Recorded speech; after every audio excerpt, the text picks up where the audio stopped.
রিঙ্কুর ব্লগে সবাইকে ওয়েলকাম জানিয়ে শুরু করলাম। সবাই সব সময় ভালো থাকুন এবং সুস্থ থাকুন।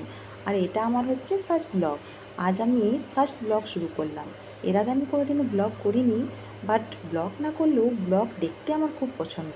সবাইকার ব্লগ দেখি, খুবই ভালো লাগে। নিজের জীবনযাপনটাকে সুন্দরভাবে সবার সাথে শেয়ার করে, তাই আমারও ইচ্ছে হলো, তাই শুরু করে দিলাম। আজ ফার্স্ট ব্লগে আপনাদের সাথে শেয়ার করব একটি গাছ, এই ফল গাছ আর কি। তো এটা হচ্ছে পাহাড়ি এলাকা, আমি এখানেই থাকি, ছোট্ট একটা গ্রাম। আর আমার বাড়ির সামনাসামনিই আছে এটা। এতে আজকে বিকেলে একটু ঘুরতে এসেছি, তাই ভাবলাম শেয়ার করি। এটা হচ্ছে ব্যাজ গাছ, এটার নাম গাছটার। তো এই ব্যাজটা এখন কাঁচা আছে এগুলো, তো ওই ব্যাজ পাকাগুলো খায়। আমিও ছোটোর থেকে আমরাও খেয়েছি, না পারলেও বাজারে পাওয়া যেত, তো খেয়েছি তাই জানি। আর এটা হচ্ছে আমার ছেলে, ছেলের ডাক নাম হচ্ছে রিশু, ভালো নাম হচ্ছে কৃষ্ণ। ও পারছে আর হাত থেকে পড়ে যাচ্ছে। ওই যে আর একটা পেরেছে, কিন্তু এটা হচ্ছে কাঁচা, কাঁচাটা খাওয়া যাবে না, না পাকলে কিন্তু খাওয়া যায় না।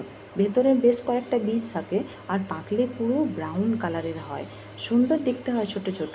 গাছটাতে কিন্তু অনেক কাঁটা থাকে, যেরকম কুল গাছ হয় বনকুলগুলো, সেরকম টাইপের গাছ, কিন্তু একটু বড় সাইজের হয় গাছটা।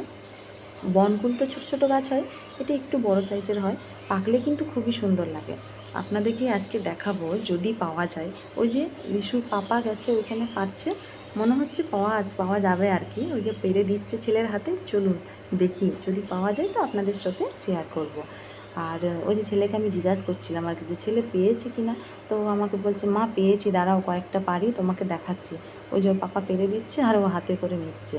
পাওয়া গেছে তাহলে, দেখা যাক, আপনাদের সাথে আজকে শেয়ার করব কীরকম ফলটার কালার হয় আর কীরকম হয় দেখতে। খেতেও খুব মিষ্টি সুন্দর হয়, আর আমার তো খুব পছন্দের, আর ছেলেও খায়। এই যে দেখুন ব্রাউন কালারে, দেখেছেন। বাই বাই এবারে সবাইকে, থ্যাংক ইউ, আবার দেখা হবে নেক্সট ব্লগে।